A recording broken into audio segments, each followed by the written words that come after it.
Warning, mild spoilers for every Superman movie, including the new one, up ahead. Look up in the sky. It's a bird. It's a plane. No, it's superhero fatigue. Yes, while James Gunn may not believe in superhero fatigue, I think it's safe to say that we all do. So not only does the new Superman have to do battle against his arch nemesis Lex Luthor, in this new film he must also battle a far greater threat: audience apathy. In fact, for many of us, far beyond superhero fatigue was the much more acute and painful DC fatigue. And we will use force if necessary. Force is always necessary. And beyond DC fatigue, there's been an even more pressing issue of Superman fatigue. The fact that there hasn't been a truly good Superman movie since the original Superman movie way back in 1978, which was 7 Superman movies ago, if you're counting. At this point, Superman movies are Superman's kryptonite. Superman 2 was hijacked from Richard Donner by the producers and finished by Richard Lester, 2/3 of the way through filming, leading to something very uneven and something not at all comparable to Donner's original. Superman 3, while giving us a great evil Superman subplot and a cool Shadow Self showdown, not to mention the pure nightmare fuel of this woman being turned into a cyborg by a supercomputer, was even further away from the original Superman audiences fell in love with. In fact, it didn't even star Superman anymore. The actual main character was Richard Pryor. Yeah, I've been thinking that I'm not making enough money for this gig. Then there was Superman 4, The Quest for Peace, which ran out of money halfway through filming, as very evident by the finished product and the notorious Nuclear Man. It also completely ran out the goodwill of audiences. The quest for more box office returns had run dry. You were great in your day, Superman. But it just stands to reason. When it came time to cash in your chips, this old, diseased maniac would be your banker. Then came Superman Returns from X-Men director Bryan Singer, in theory a true modern refresh of the franchise. In reality, rehashing far too much ground from the original Superman film and its origin story, and failing to deliver on one of the key expectations of a new modern Superman. That being Superman doing cool Superman shit. Super action, super stuff. No sooner had he returned than Superman had to go away again. Until another reboot with the Man of Steel and the Snyderverse films. This might be where Superman started to get away from us a little bit, with director Zack Snyder not really interested in the ideological nature of Superman, but more interested in a much grittier, darker take on Superman, an exploration of the concept of Superman as a godlike alien and the risks that might pose for his super foes and super friends alike. Whatever your take on Snyder's vision for Superman, it did feel like a key piece of the puzzle was missing from those films. A sense of hope. So I think what the last 7 films have taught us is, look, it's really hard to make a good Superman movie. It's certainly true that Christopher Reeve, as the quintessential Superman, left big red shoes to fill, and each new iteration and actor who played the character never quite managed to balance the humanity of Clark Kent with the pure heroism of Superman quite so perfectly as Mr. Reeve did before his tragic accident. He was Superman, and it's hard not to see more recent versions as lesser imitations. That is no disrespect to anyone who's donned the cape, but more so a reflection of just how perfectly Reeve embodied that role. And the problem which all of these films has had to wrestle with over and over again: what exactly is interesting about a superhero with every single superpower? A lot of the best superheroes have a superpower. They do one thing really well, but Superman has super speed, super strength, super breath, super hearing. He's impervious to pain. He has X-ray vision, hypnovision, heat vision, and the ability to fly. In fact, the ability to fly so fast that he can reverse time on occasion when he's absolutely pushed to meet one of his really tight superhero deadlines. Geez, dude, leave something for the rest of us, said every other DC superhero ever. Then there is simply the question of whether or not Superman is super relevant anymore. Superman was conceived of as basically the goodest do-gooding good guy to ever wear underpants on the outside of his Spanx. Who are you? A friend. Honesty, integrity, compassion, and a strong sense of justice. A moral code which prevents him from smashing dudes too hard, even though he could real easy. And a general sense of hope and optimism that reflects the very best of humanity. Which, was all well and good back in 1938 when he started his comic book run. But this was before the rise of the anti-hero. Being a true blue, honest to God good guy has gone out of vogue and to many is considered deeply uncool. And while superheroes have pervasively occupied the silver screen for the last 20 years, we have witnessed the birth of the super snarky superhero. There's no black and white anymore, just shades of grey. You know, the question I get asked most often is, Tony, how do you go to the bathroom in the suit? Just like that. From Iron Man to Deadpool, Wolverine to Ant-Man, hell, even Spider-Man on occasion, one thing has become undeniable. Our favourite superheroes got smarmy. Oh, look at this little Harry Lou Retton. Did you stick the landing, little guy? Yes, you did, comic accurate short king. So, where then does Superman fit in with the current quippy superhero culture? Can he? You might believe a man can fly, but will you believe a man can be just an outright good guy without being put in the friend zone? Warner Brothers decided it needed to make some drastic changes following the failures of Justice League, Shazam 2, The Flash, and Black Adam. And who better to do it than James Gunn, the man who managed to popularize the Guardians of the Galaxy, the least well-known Marvel superheroes to ever feature in their own films, and not just one, but 3 wildly successful films.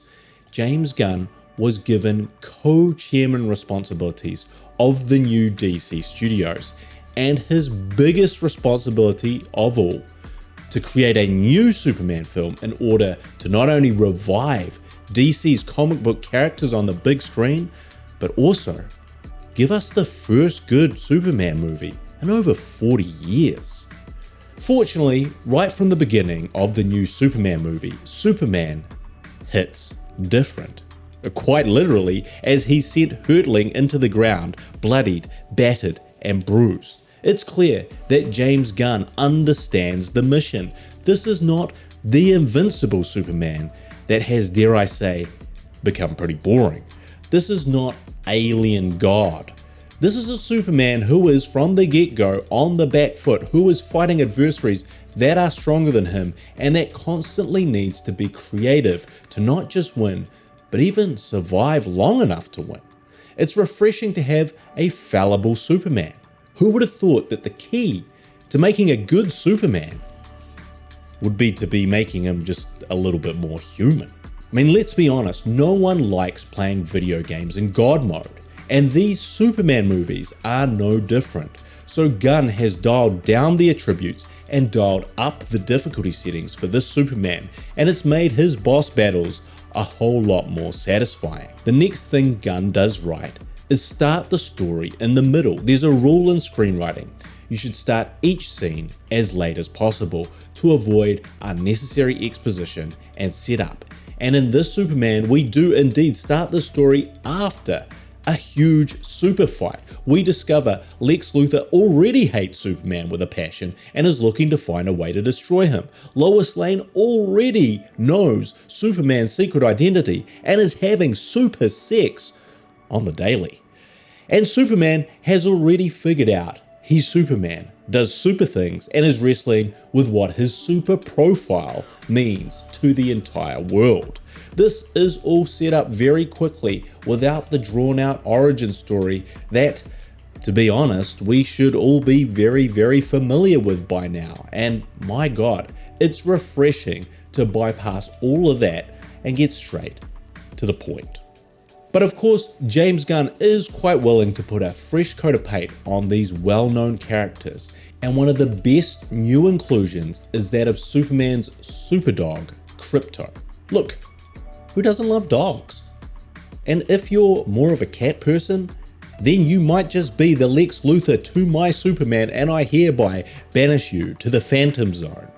Krypto brings some much needed humor and levity to the film, and a new wrinkle to Superman's sidekicks. In fact, it only takes a minute on screen for us to be asking, why didn't anyone think of this sooner? But I think part of what Gunn's Superman does so well is to make all of Superman's friends, whether they be superpowered or not, feel both necessary and critical to the story. Superman would not survive or prevail if not for his supporting cast, and they're not there to be put in peril. In fact, often quite the opposite. They are there to save him when he's the one who needs saving. This might seem like a simple concept, but in reality, this is something that very few Superman films have managed to do successfully, creating rich, interesting characters who aren't Superman, and then have those characters do anything important to the plot besides falling down buildings or getting captured. It has never really played out well. These characters have frequently been used as a way to get to Superman, to offer the jeopardy that Superman himself can never be in due to being completely invincible most of the time. That's it. Here you go. All right, go easy. It's the left leg. It's all right, Jimmy. You'll be okay. In this film, they are not used in this way at all. They are not simply plot devices or pawns, but key players who all deliver in their own way something that enriches the story and would not be possible should they not exist. And of course, like Guardians of the Galaxy and Suicide Squad, Gunn's love of fringe or lesser known DC characters comes to the fore here as he taps into a rich mythology of DC lore to pluck interesting characters out of complete obscurity, giving them the spotlight and the opportunity to shine. From the bowl cut wearing Green Lantern Guy Gardner to Mr. Terrific and Metamorpho, all get to bring something fresh, quirky, and fun to their respective roles. And it's a constant delight to see these new characters interact with arguably the most well-known superhero of all time. And yes, like all James Gunn films, this film is funny. The humor is a constant highlight, but this isn't the same kind of Deadpool, wink-wink, fourth-wall-breaking snark humor we've become overly familiar with. No one is mocking Superman or belittling the circumstances of the film, nor is it the sort of farcical slapstick comedy introduced in Superman 2 and 3. It's humor born out of character and never feels out of place. In fact, if anything, it reminds us of just how much we've missed humor in Superman films, in the Snyderverse, and how in the hands of a confident director, it can serve the story without diminishing it. Ultimately, Gunn's Superman is a more traditional good guy. David Corenswet has a wonderful take on the character which places him only a few degrees away from Christopher Reeve's version without ever feeling like he's attempting an imitation. It's clear he loves and believes in the character, and that comes through in every second that he occupies the screen. This Superman manages to strike a balance. Yes, he is that typical Superman, an honest-to-God good guy without a cynical bone in his body, but also has just enough vulnerability and flaws that mean any insufferable ultimate good guy vibes never overwhelm his performance or the picture. This is not the Superman you put in the friend zone. Oh no, Lois. This is the Superman you have no choice but to put in the fuck zone. But along with rich, well-drawn characters and fantastic performances from all involved, what about the super fights and shit? I mean, isn't that what we're all here for? Superman rocking some bad guys faster than a speeding bullet? All the way back in 1978, the tagline was, "You will believe a man can fly." Looking back on this statement, it's aged rather poorly. You will believe a man can use rear projection screens, but not necessarily fly. And look, if you watch Superman 4, you will believe the moon landing was definitely not faked. In fact, the weaknesses of the first Superman films were always the fact that it was pretty hard for Superman to actually do his super moves without it looking super fake, given the special effects technology of the time. Gunn's Superman doesn't skimp on the action, and his set pieces feel fun and dynamic. Superman's abilities are put to the test and to good use in new and interesting ways. A lot was made of some of the flying scenes in the trailer, but I think that this is the best version of Superman flying we've seen so far that manages to capture that sense of explosive speed and the exhilaration and fun of flight. And that does lead us to the online Superman backlash. There are a loud, very vocal minority who are still lamenting the end of Snyder's Superman and can't stand the idea of a new take. From Superman's eyes looking weird as he flies, to Superman's suit having too many creases in it, there are people who seem deeply offended by a film they haven't seen yet. It does feel very reminiscent of when Daniel Craig was cast as James Bond. Remind me, how did that turn out? Snyder was obsessed with finding the darkness in Superman and his parallels to God, but as measured by his box office returns, that's clearly not what we, the audience, gravitate towards. So all this rabid online discourse lamenting the death of Superman at the hands of James Gunn has made me realize one thing. Some people really need to have sex more. And I suggest this might be the key to maintaining a healthy perspective on your favorite comic book or film characters and any new interpretations of them going forward. But to bring it full circle for this Snyder-Gunn comparison, of all Zack Snyder's films, I think the best, if we're talking about a film which managed to marry his beautifully crafted visuals with well-drawn characters and story, is his remake of Dawn of the Dead, written by none other than James Gunn. So put that in your bag of green kryptonite and smoke it. And if you really want a reminder of where the DC film universe was headed before Gunn took it into his fortress of solitude, well, I suggest rewatching Black Adam to see a group of super producers, super agents, and superstars entirely miss the point of superheroes. It might be the best representation of just how far we lost our way. The world needs real superheroes. That's why we invented them. Corporations need money. That's how they destroy them. Devoid of the cynicism and bleak tones of the Snyderverse, James Gunn has delivered a fundamentally hopeful, fun, optimistic, unapologetically Superman film. In a time where the world needs a lot more hope, it turns out not all heroes wear capes. Some of them just fundamentally understand the character they're writing for. I hope when that iconic John Williams score drops, you're flying on the same emotional high I did, with a massive smile on your face and a tear in your eye. So fight back against the superhero fatigue, cynicism, snark, and Snyder cult, and get out and see Superman in cinemas.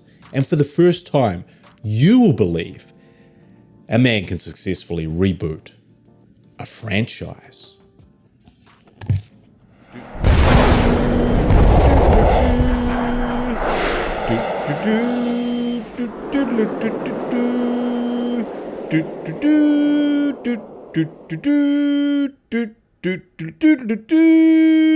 do, do, do.